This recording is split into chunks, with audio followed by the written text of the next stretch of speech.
João 8,32. E conhecereis a verdade, e a verdade vos libertará. Estas palavras proferidas por Jesus são muitas vezes usadas por pessoas que não creem nele. Mas para nós que cremos nele, qual é o significado destas palavras? Seremos livres de quê?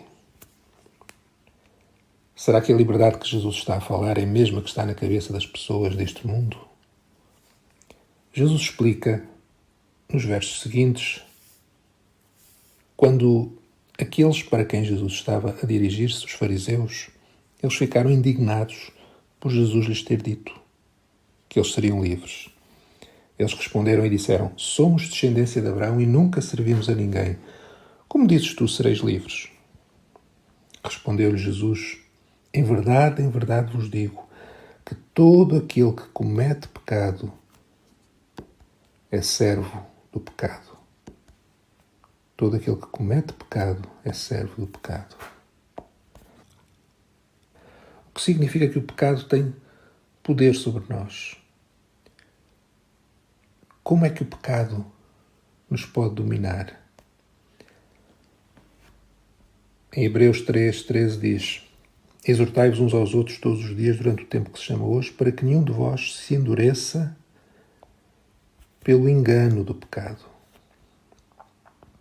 O pecado consegue nos escravizar, consegue endurecer o nosso coração através do engano.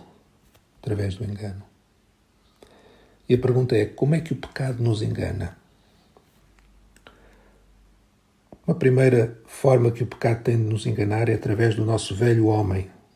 Quanto ao trato passado, vos despojeis do velho homem, que se corrompe pelas concupiscências do engano.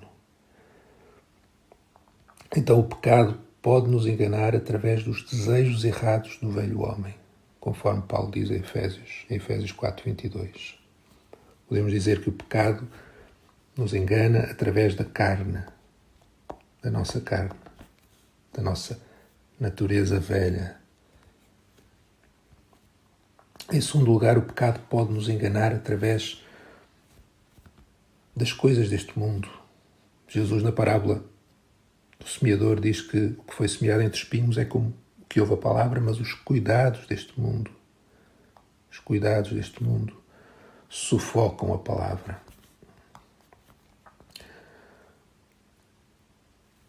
E em Romanos 16, Paulo diz que os tais não servem ao nosso Senhor Jesus Cristo, mas ao seu ventre, e com palavras suaves e lisonjas enganam os corações dos simples. Então podemos ser enganados pelo mundo, tanto pelos seus cuidados, pelas suas preocupações, como por pessoas que estão no mundo e nos enganam. Em terceiro lugar, nós sabemos que o grande enganador é o próprio Satanás, o diabo. Em Apocalipse 12:9 diz que ele foi precipitado, o grande dragão, a antiga serpente chamada Diabo e Satanás, que engana todo o mundo, foi precipitado na terra e os seus anjos foram lançados com ele. Então podemos dizer que o pecado nos engana usando através do nosso inimigo.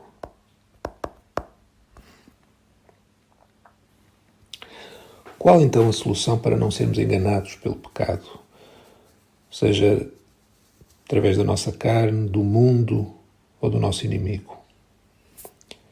Jesus explica e diz qual é a solução no versículo anterior ao que nós lemos no início. Jesus dizia depois aos judeus que criam nele: se permaneceres na minha palavra,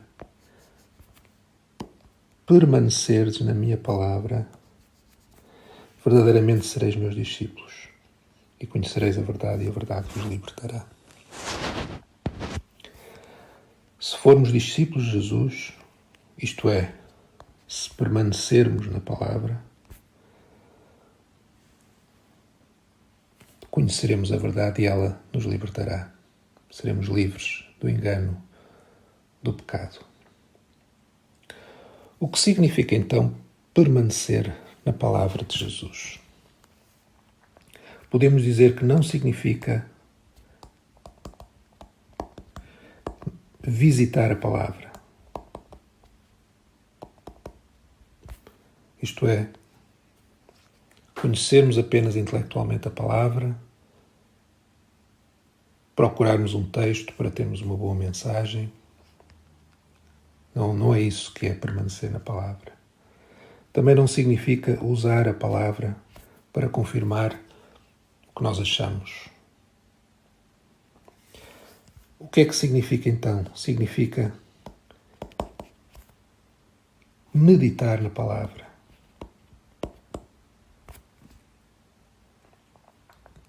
Como o salmista diz no Salmo 1, feliz o homem que não anda segundo o conselho dos ímpios, nem se detém no caminho dos pecadores, nem se assenta na roda dos escarnecedores, antes tem o seu prazer na lei do Senhor e na sua lei medita de dia e de noite.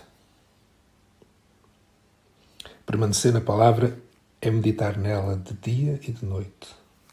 É ter prazer na palavra. É amar a palavra. É amar a verdade. É amar Jesus. E esta é a única forma de nós não sermos enganados e ficarmos presos. É a única forma de sermos verdadeiramente livres.